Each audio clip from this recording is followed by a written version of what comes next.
Hello and welcome to Stretford Paddock. My name is Joe and today we are joined by Jamie Jackson of The Guardian, of course. How are you doing, Jamie? I've never been better, Joe. How are you, sir? I'm very well, thank you. And we've got a lot to talk about today. We'll talk about Manchester United, but we're also, more than usual, going to have a few questions about Jamie Jackson himself because sounds good. You seem to have become the topic of conversation amongst United fans in recent weeks due to, I think, what's been perceived as a slightly harsher line than usual. You seem to be maybe sort of trying to hold Ruben Amorim to account more than people would typically sort of expect from you, perhaps, or you know, from what compared to other journalists. So we'll get into some examples of a few things that I think people have had taken issue with a little bit. Yeah. But before that, do you think you've been a little bit harsher than maybe people would expect from you in recent weeks? Not really, and I'll give you an example, a sort of concrete, factual example. So I was told that when Erik Ten Hag was the manager, that not always, but sometimes after a press conference, a set-piece press conference, say on a Friday before a game or after a game, he would say to one of the press officers, "Yeah, I like Jamie, but he asks awkward questions sometimes." So you know, so that's a little bit of historical sort of precedence for maybe the way I am. I mean, you know, I always say about it's not like I don't actually necessarily plan questions when I go to press conferences. Obviously, if there's an ongoing issue or a live issue, like Rashford, for example, that's always in your head. But it's not like I will sit there at home or in the car on the way over and think, right, I'm going to ask a particular question this way because I'm not the first person who asks a question because they go to TV often first. So I need to see or hear what else has been asked, and I often sort of riff off that. I mean, I joke a little bit to my colleagues. It's a bit like a jazz rendition. I don't play jazz, but you know, jazz is all about sort of improvising, and that's kind of true. But you know, I like to think I do it with a twinkle in my eye. I certainly, you know, to go back to the Ten Hag example, he wasn't complaining as if to say tell him to stop asking questions. It was just more a reflection that I was told sort of fondly, like a little story. I think it was on tour. Someone told me about that.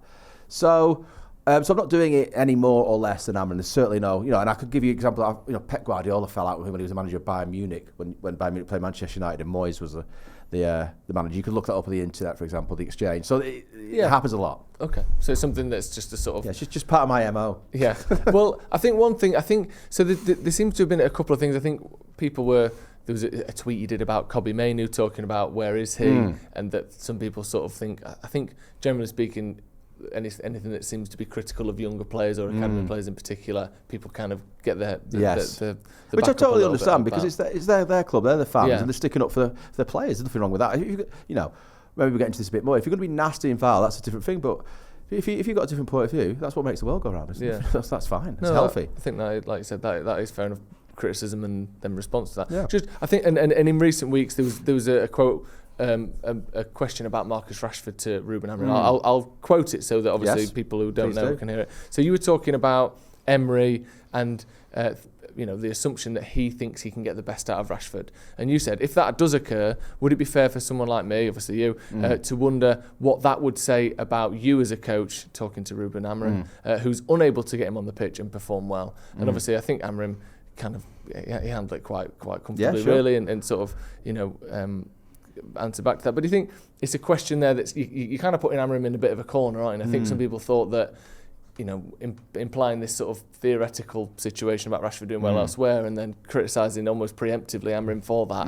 Do you think, you know, do you see why people get frustrated at that question? 100%. I can see it. I mean, there's also a whole other constituency out there that think it was a fair enough question. And the reason why I asked it was because I'm not too sure anyone quite knows yet why a player was left out of the team for 6 weeks to use Amorim's explanation, not training well, but continue to train with the squad rather than being dropped. You know, like Schweinsteiger, I think under Mourinho, for example, was, you know, he had to train with the reserves or however you want to characterise it. So I was just trying to understand that.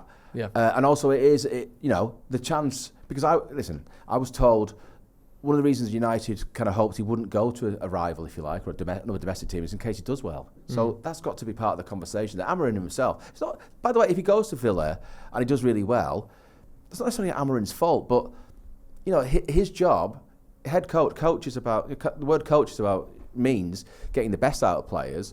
So I was just trying to kind of get to the bottom of what exactly has gone on. And it was interesting because there was 3 questions in that exchange. That was the first one. Yeah.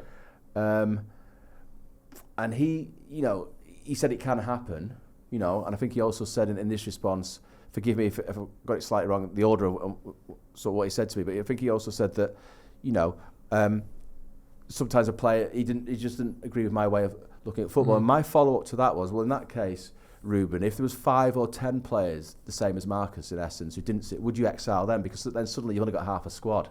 Now that might seem a little bit, to some people, an awkward thing to ask him, but he's in a situation. Rashford's probably the best forward there now. He's not there anymore because of whatever's gone on. And Ruben Amorim's in a bit of trouble with the results. It's not necessarily his fault. He wanted to go there in the summer, but because there's never really been. If you remember initially when he dropped him, he also said it was stood up with also things about how people eat and dress, and he sort of rolled back on that. So the whole thing's been a bit puzzling, not just to me, to all of us. So I felt it was an obvious question. I mean, how will United fans feel? And I know it's not a homogenous group. Everyone will have a different opinion. But if he goes to Villa, Rashford, I don't know, he scores 10 goals between now and the end of the season and is ripping it up and is back in the England squad, you're not telling me that some fans are not going to think, well, why couldn't Ruben Amorim do that? I mean, obviously, undoubtedly there will be, and I hear from especially non-United fans and people who I chat to in real life and family members who are one of them's a Derby fan. He asked me this week, and he said, "You're going to be fuming if Rashford tears it up there, aren't you?" So that is whether that's the opinion of certainly not all United fans, because all United fans don't think the same, but it's definitely a conversation around the Rashford situation of, will we be embarrassed? Will United, will us as fans, will Amorim be infuriated if he can turn it on elsewhere? But I think, for me at least, the answer to that is, if he's not doing it at United, who cares where else he does it? Obviously, if he's stopping us winning trophies, then I care. But there's very much a chance that what works for one manager doesn't work for another. Yes. But I do agree with you, and I've said this the whole time about the Rashford situation. Obviously, what we see publicly and then the rumours and reports you hear behind the scenes are two very different things. Yeah, that's true. So Amorim talks about training, but then you think, well, he's still training. Like Jadon Sancho last season under 10 was sent away for a few months. So, and then there was these reports that Rashford would be willing to play for United again. But then you think, but you're not willing to do what the manager is asking of you. But what the manager is asking of you isn't particularly clear publicly. So I do understand, obviously, where that question comes from. But there was also that game, was it Newcastle at home over the Christmas period, where he put him in the actual match day squad? I think it's the only time. And he brought on Anthony ahead of him, probably because Anthony was ahead of him in the pecking order, because he wasn't he hadn't trained badly. But what was that about? I think so it's all part of trying to, clear this up. And actually, in the third sort of question I asked him, because he actually said in this conversation, well, he didn't agree with my way of looking at football, and he hadn't said that before. So I would, for that response alone, I would say it's a valid exchange, because journalism is supposed to be about trying to uncover something that you don't know before, right? Yeah. Otherwise it's just boring. What's the point? So for him to say that was actually the first, someone like me who monitors everything he says, that was the furthest he'd gone. Yeah. And it was picked up. A lot of people, whoever they were, media organisations, fans, whatever, the pundit class, picked that up. And I thought it was interesting. So, because I actually said to him, so he said to you, did he, Marcus? He said to you that he didn't agree with your view of football. He said, no, I didn't. His answer was, it doesn't quite work like. You can just tell. That itself is revealing.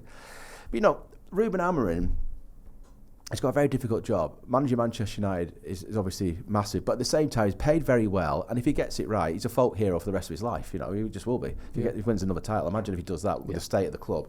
And so part of what's going on here, this whole Rashford thing, people like me asking these questions, some fans hating, other fans think that's just part of the job. It doesn't make it right or wrong. It's just kind of the way it is.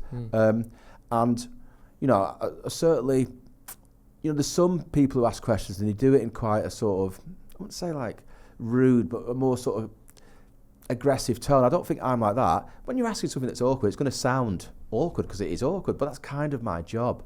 And you can always tell a little bit the validity of a question if it sort of becomes a talking point. Now, fans might say, oh, well, we're upset not because it's a valid question, but because we think it's out of order. But there's something there that, that resonates because you wouldn't care about it. I mean, just obviously we'll move on to talk about United stuff rather than your approach to things. But like I said, I think it's weird. Like unusually, we see comments talking about it in our comments and about you, because obviously people know you come on the channel and you have done for years, and you're a friend of us and a friend of the channel as well. So your giving you a chance to reply to what people are saying. Right? You have up and downs. It's a bit rocky, but we're all going to come back together. Well, I mean, I'm sure we will. Novel. I hope we will. There was a YouTube video this week sort of criticising not just your questions, but some of the questions towards Amorim recently. Right, okay. I mean, yeah, I'll do I look handsome in it? Of course. But it says, do you think... So what would you say to someone then who thinks that your questions are coming from a sort of unnecessarily combative standpoint? I'd say that I respect your opinion. Yeah. I'm certainly not in my heart to be, how you sort of characterise it, unnecessarily combative, position of combat. But at the same time, there is an element where I'm not sort of employed. I'm not a fan of the club, of United. I'm not employed to sort of go there and kind of be a cheerleader. Listen, there's loads of times you ask a question which is more about positive stuff, like you won the FA Cup final, how do you do that sort of thing, for example. But, my job is to sort of like, what are the issues today? And Rashford's a massive issue. And, it will be interesting. It'll be interesting whatever happens with Rashford at Villa, because he's still a United player, that's the other thing. So I could understand, listen, if people want to think that my approach is wrong, that's completely up to them. If you're going to be nasty and vile, well, I would suggest that loses all credibility. So even if you've got a point, you're just going to, for me, I'm just going to have to sort of say, thanks for the attention and the interest, but I'm going to have to block you, because I think for your own good, maybe you should just go off and sort of consider your life options. You're going to be nasty. I do think, I mean, with everything, whether it be criticism of Marcus Rashford or any United player, and we've said this many times on the channel in the past, if you are being abusive and you are going out there to hurt someome's feelings rather than to exchange opinions, that obviously no one's asking for that or advocating for that whatsoever. With my personal opinion, looking at it from the outside, but kind of halfway between the two. Obviously, I'm not a journalist in those rooms, but also we know each other, and occasionally I get to pitch questions to the manager or whatever in press conferences on tour or whatever. Do you think Amorim's getting a bit of an easy ride? Because I think when he came in, there was this kind of understanding and acceptance of, he speaks a certain way and he's charismatic and he's going to come in, and then obviously the results haven't really got any better, and I think I can see why his squad isn't good enough. They can't really do what he wants to do. He needs a lot of time and a lot of players. But I wondered if some of this was... Do you think that all the not necessarily the press, but the general acceptance around Amorim is this is a cool guy who speaks well and he's going to sort United? Are you trying to sort of push back against that narrative a little bit? Well, I mean, I think everything you say is correct there, and I think there is a lot to be said for someone who leads Manchester United, who has got charisma, who's got a nice smile, has got a nice manner. By the way, not just to me, but any sort of awkward question, he always answers them with good grace. It's not like he's sitting there. Well, I was going to ask you about that. Do you think he's handling them well? Oh, unbelievable. He's got a lot of class, and I think there's a lot to be said for that as a manager. Forget about your public performance or your PR, because that will be how he deals with players and the club generally. And there's a lot. If you're a nice guy, it goes a long way, right? Now, in terms of, is he getting an easy ride? He's probably getting about a fair one. I mean, you can't escape the fact that under him the results have gone south. You're 12 points above the relegation zone. This is Manchester United. It's not like Nottingham Forest, the team I sort of supported when I was a kid. It's Manchester United. Yeah. It's an absolute behemoth, massive club. And I think I was saying earlier, if that gap to the relegation zone gets to 6 points, it halves from what it is now. Suddenly, I don't think United will go down, but suddenly the conversation will be, well, they're kind of dicing with a relegation fight. That's not great. No. And whoever the person in charge is, their job is for that not to happen. And so I suppose the short answer is the results are kind of driving the questions or the scrutiny. I don't think it's getting easier. I think he's probably getting about a fair one. I don't think... I mean, it's interesting you put it that way, because I wonder, someone else might say, do you think he's getting too hard a ride because of all the issues you identify? Like he needs time and the squad and all that. What I'm slightly concerned about... Not concerned because I don't support the club, but what I'm surprised about is he will sit there and say, listen, we have to just play my way now because it'll be better in the long term. I get that. But what happens if tomorrow doesn't come for him, if he gets sacked because the results... So there's a stat flying around. I think it's on the Premier League website. I think he, in terms of... It ranks the most in-game tweaks or changes to a formation. I think he's like bottom under him, 1 or 2.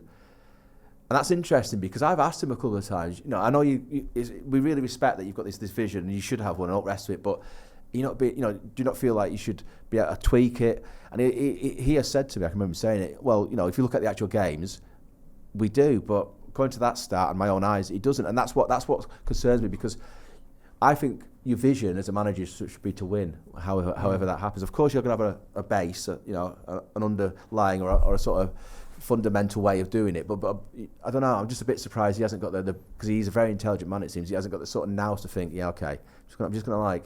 It doesn't have to necessarily be every game, but he has to do something, doesn't it? Because these results aren't great. I wonder if he would if he would think that, switching out someone like a Kobbie Mainoo for a Garnacho is such a radical change of profile that, in a sense, you are making what wouldn't be deemed a tactical decision. Yeah, that's a good point. I hear it. But Garnacho's a winger, innovative, definitely. Inside, Mainoo's a central midfielder who's pushed forward. Maybe he thinks those are big enough changes that don't necessarily tick the box. But are they working? And I tell you what, he played him as a false nine. I've got to say, at the moment, Mainoo's career trajectory under Amorim is going backwards. And Mainoo, for me, is, after Fernandes, probably the best player there. He started the European Championship final for England against Spain as a central midfielder. He's got to be a very good player. And suddenly Amorim's saying, well, he needs work on his defensive side.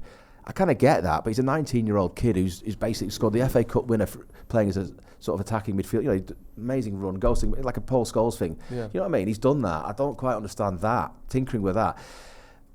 That the other day, you see, you're kind of right, because you give me examples of there where he's been sort of innovative within, and I like that, imaginative thinking, but it kind of has to work. I mean, I actually thought the Dorgu thing, playing him on the right the other day, worked, actually. I thought he looked good there. And it was interesting because he had the guts to do that, right? Because, the whole thing was he's a left-footed wing back, that's what you need, and all the rest of it. He plays him on the right. But the problem is, of course, his results, I suppose. Yeah. So that's kind of the results undeniably have been poor. I guess the saving grace would be we've won every Europa League game since he arrived. Obviously, we've won every FA Cup game, there's only been 2, but we've sort of, spluttered through against Leicester and a gutsy performance against Arsenal. Definitely. But the cup stuff is kind of holding him together a little bit. I mean, go on. Well, the one thing I would say is you mentioned gutsy. That is the one thing he has got really good. I think it's the most, probably, without it, forget about it. He's got like them, they're not giving up on him, are they? Because, Arsenal 10 men, penalty shootout win, coming back a lot of time from 1 or 2-0 downs to sort of save games. I'd love it to be sitting here a year from now and actually all this sort of pain, he gets to the summer, maybe we'll talk about this in a second in more depth, but he gets to the summer, he somehow wheels and deals and gets the players in because you haven't got much money, United, and we're sitting here, I don't know, let's say 5th, this time next year, 5th place, but within striking distance of top 4, maybe even 3rd. I know it sounds a bit optimistic, but and he's like, okay, right, yes.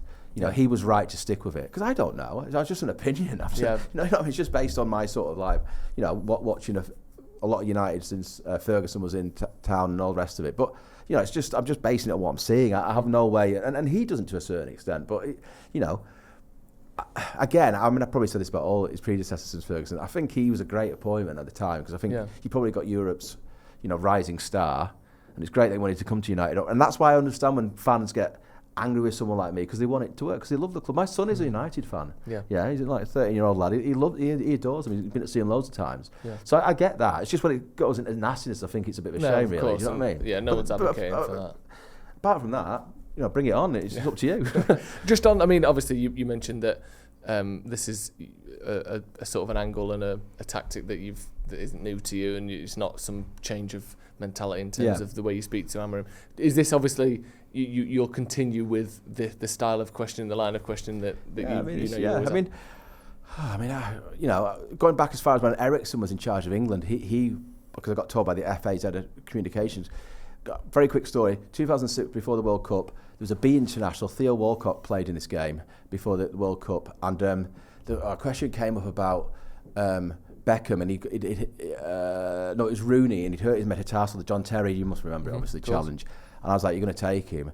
And he said to me, Ericsson, well, because I said, because you took Beckham in 2002, similar, and that didn't work. And he sort of said to me, well, who else should I take? And I said to him, well, Sven, you earn like £5 or £6 million a year as England manager. That's your job. And apparently that absolutely made him furious. Going to the head of media at the time, he got back off the player coach afterwards and said, "Oh, who is that?" So, yeah, I'm not going to change. Not because I get up every morning to be, Mr. Whatever, but just because it's just sort of the way I am. And I think sometimes as well with it, obviously, when you come on the channel and people, appreciate you coming on and the comments reflect that, I think it felt to some people as though it was maybe slightly out of character. No, it's interesting. But then I guess, like you said, in your eyes it isn't. Wenger's got angry with him, Mancini got absolutely furious with him. Of course, yeah. There's also and maybe, like I said, maybe the typical sort of, I think most people are fond of Ruben Amorim, and I'm not going to say scared to ask difficult questions, of course, but maybe there is an element of you're being yourself and other people are being a bit warmer to him, maybe a bit more gentle with the questioning. I'm not sure. Obviously, there's a lot of things that go into this. And it could just be a coincidence of timing, but or maybe it's nothing at all. And that's how these they always say the go. darkest points before the storm. Exactly. Bob Dylan said that anyway, so. Let's hope that things start to get a little bit brighter soon. Let's talk about just some Man United stuff then, obviously. We've talked about you enough, I think, personally. No. So you talk about Ruben Amorim there, and obviously the pressure that he's under. With the ownership the way it is, and Jim Ratcliffe and, everything going on there, do you think if you were Ruben Amorim, would you feel safe? Would you feel as though you're going to get the time and resources needed to push things forward? I hope he feels safe, and I hope he does.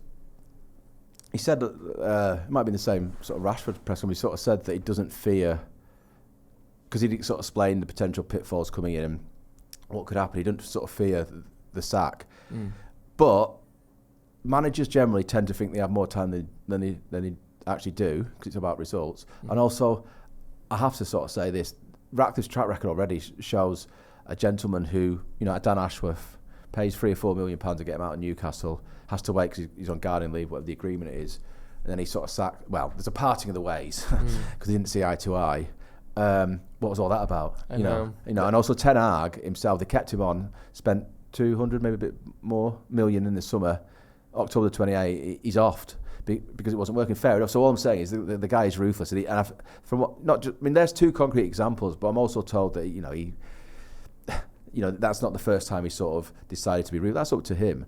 So, I hope he gets the time, because I think he's a breath of fresh air. I really do think that.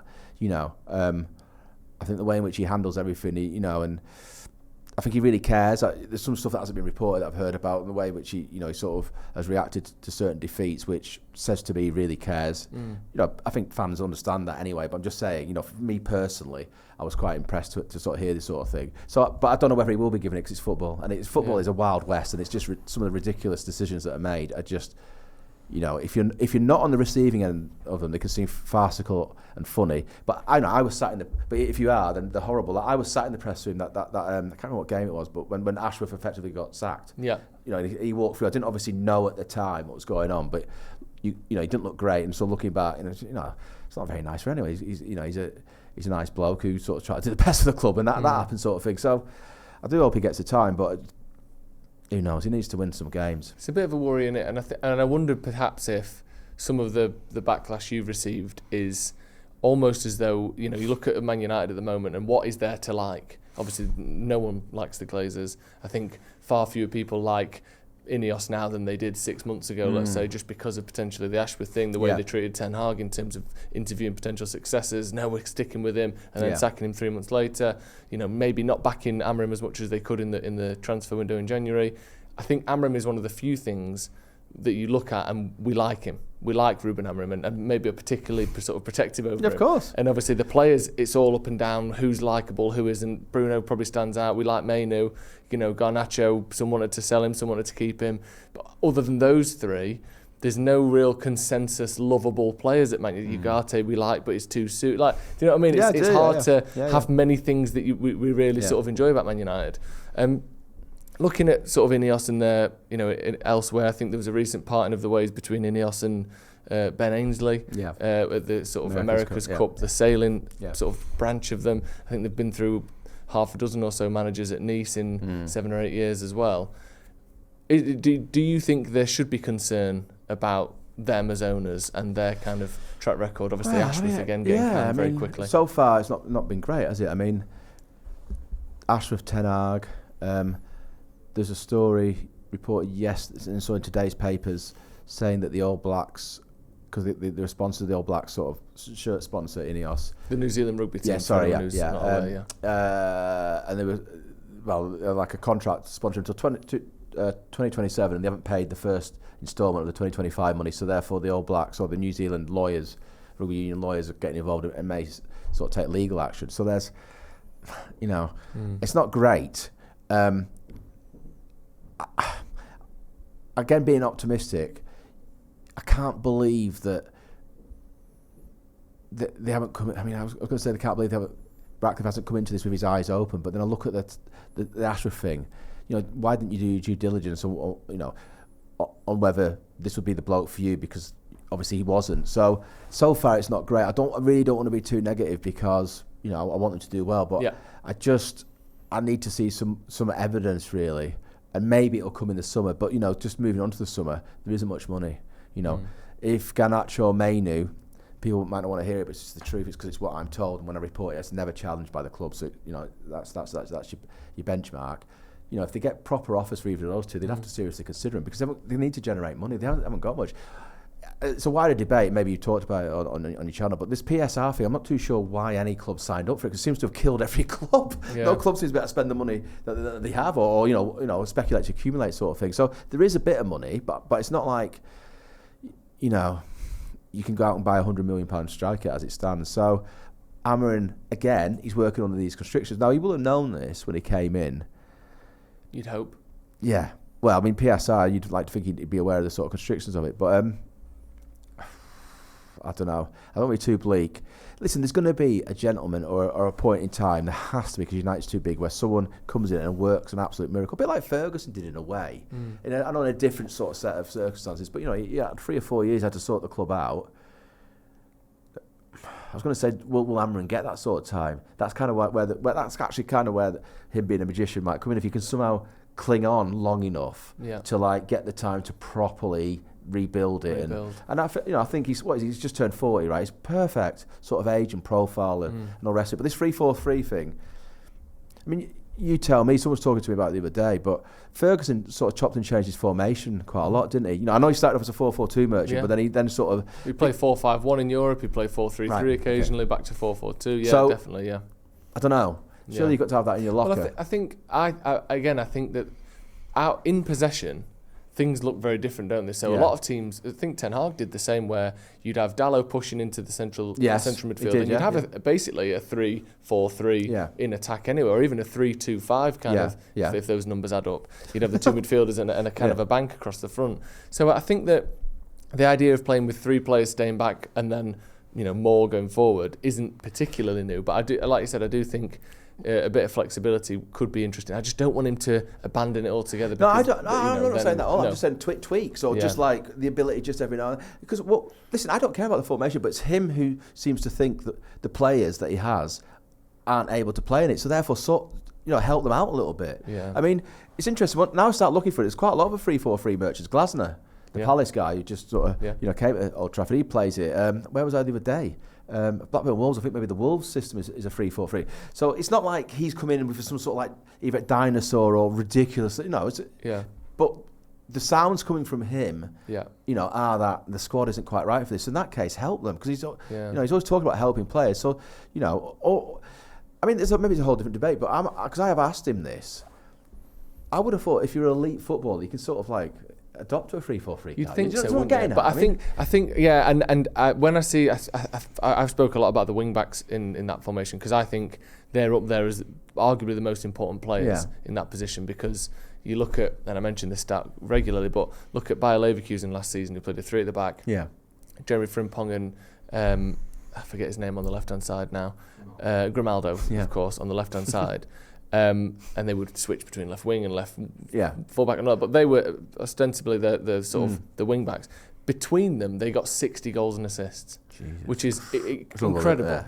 It's off the charts. Ridiculous. And maybe that shouldn't be the expectation of Dalot and whoever on the right, Mazraoui.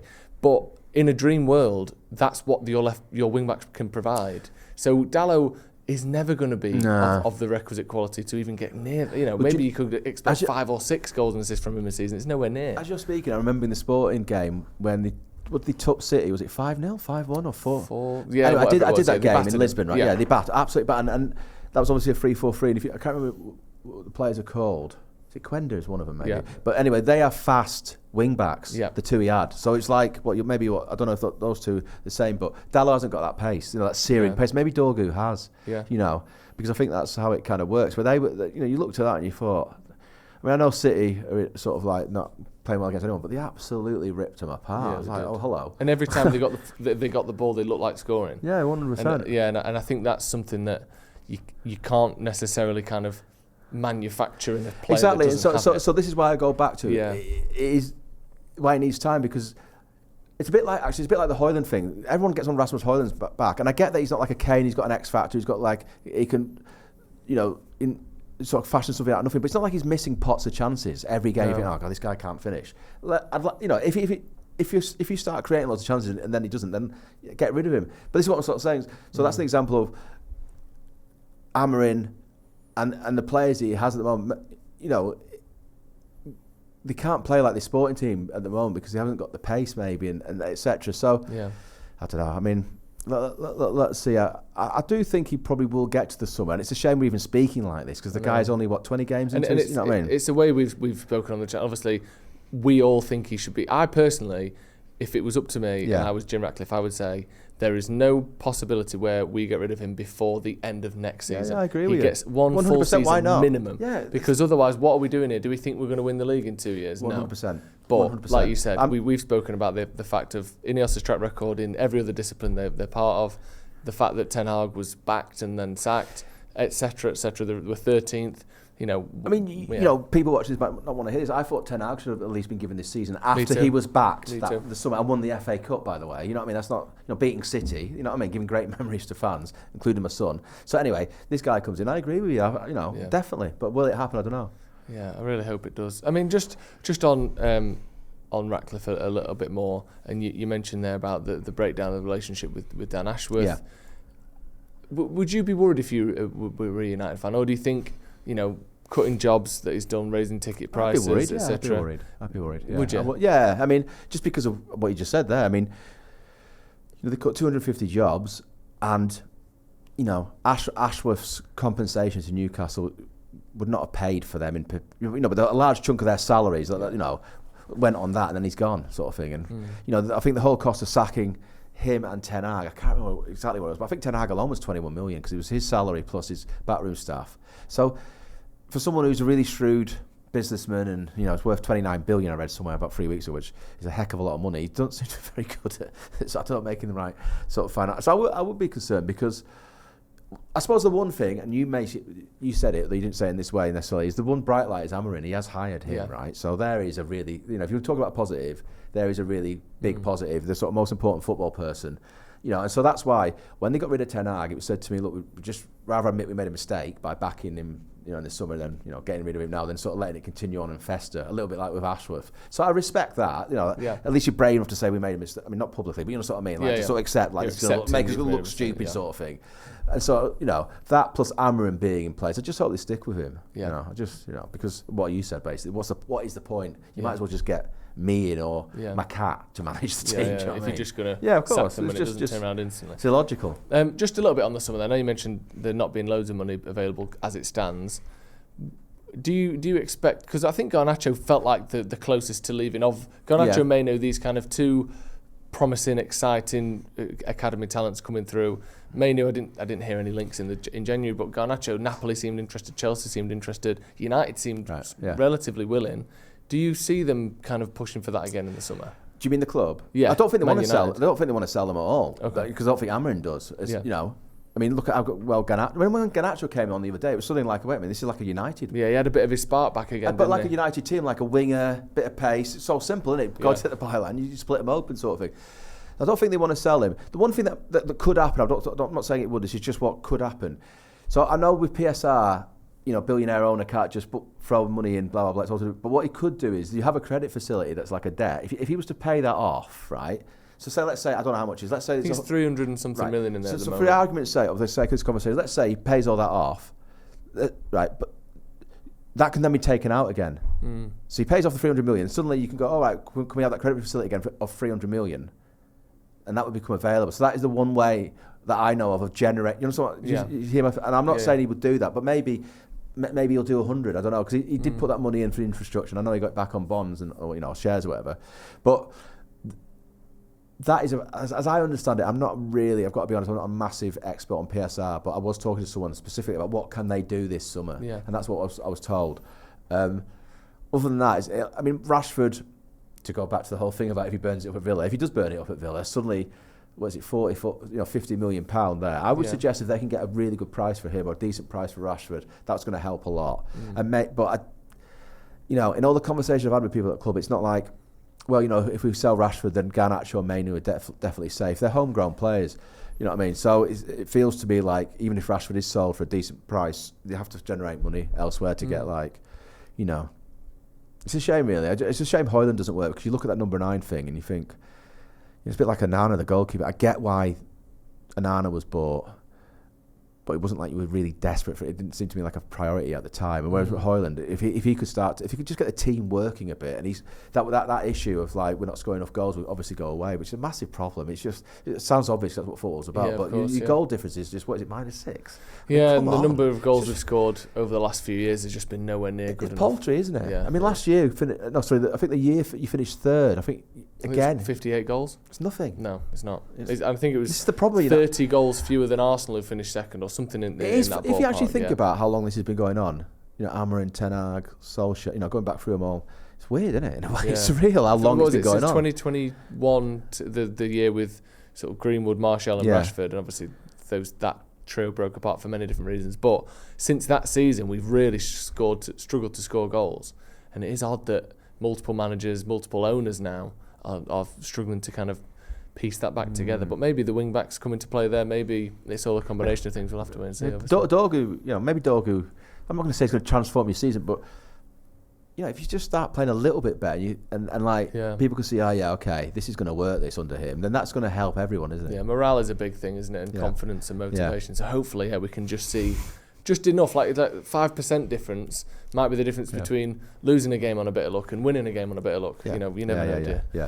Right, Jamie, thank you very much. Thanks for coming down. Thank you, everyone. Slightly unusual format today, but I thought, I've enjoyed it anytime. Good, and obviously giving you the right to defend yourself. Yes, that's very kind of you. I think is fair enough, so thank you. Thank you very much. Thank you for joining us at home as well. Get your thoughts in the comments below. Hit subscribe to the channel if you haven't already. This has been a one-on-one interview with Jamie Jackson from The Guardian. We'll see you in a bit.